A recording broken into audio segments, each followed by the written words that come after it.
But నిన్నటి particular ఇష్యూలో శ్రీజ ఏదైతే పాయింట్అవుట్ చేసిందో నాకు చెప్పొచ్చు కదా అని, బట్ అక్కడ నాకు తనుజ తప్పైతే 1% కనిపించలేదు. ఎందుకంటే తనుజ క్లియర్గానే అందరికి డిస్ట్రిబ్యూట్ చేసింది అండ్ ములక్కాడలు మిగిలితే అందరిని అడిగింది. ఇక్కడ శ్రీజ తప్పేందంటే తనుజ పిలిచినప్పుడు శ్రీజ రాలేదు, పెట్టుకోలేదు, తినలేదు. దాని తర్వాత శ్రీజ కావాలని పోక్ చేసినట్టుగా అనిపించింది నాకు. తనుజను కావాలని పోక్ చేసినట్టుగా తను డిస్కస్ చేస్తుంది కదా, తను అరుస్తుంది కదా, నేను కూడా చెయ్యాలి అని శ్రీజ చేసినట్టుగా అనిపించింది. తను అడిగింది కదా క్లియర్గానే, అంటే తనుజ మన శ్రీజ ఏమడిగింది, నాకు కర్రీ ఉందా అని ఏదో గాల్లో అడిగినట్టు చెప్తే తనుజ కూడా గాల్లోనే చెప్పింది చూడాలి అని చెప్పేసి. తను అడ్రస్ చేయలేదు, తను పేరు పెట్టి పిల్లలే, తను కూడా చెప్పలేదు. ఎందుకంటే ఇద్దరి మధ్యలో సఖ్యత లేనప్పుడు, ఆమె వచ్చినప్పటి నుంచి తననే పాయింట్అవుట్ చేసి చూపిస్తున్నప్పుడు ఆబ్వియస్లీ కూడా తనుజ కూడా ఉంటుంది కదా, కరెక్ట్గా స్పందించాలంటే ఉండదు.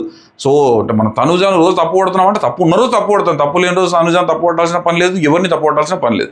రైట్, ఇక్కడ శ్రీజ కొంచెం నాకు మీరు అన్నకున్న ఓవర్ యాక్షన్ అయితే అనిపించింది. నాకు అన్నెసరీగా పెట్టుకుంది, అన్నెసరీగా పెంచేసింది.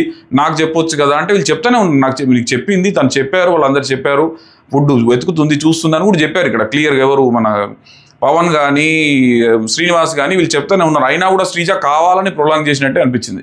శ్రీజకు అందరు సలహా ఏదైతే ఇచ్చారో అనవసరంగా ప్రొలాంగ్ చేస్తుందని దాన్ని మళ్ళీ శ్రీజ నిరూపించుకున్నదని అనిపించింది నాకు.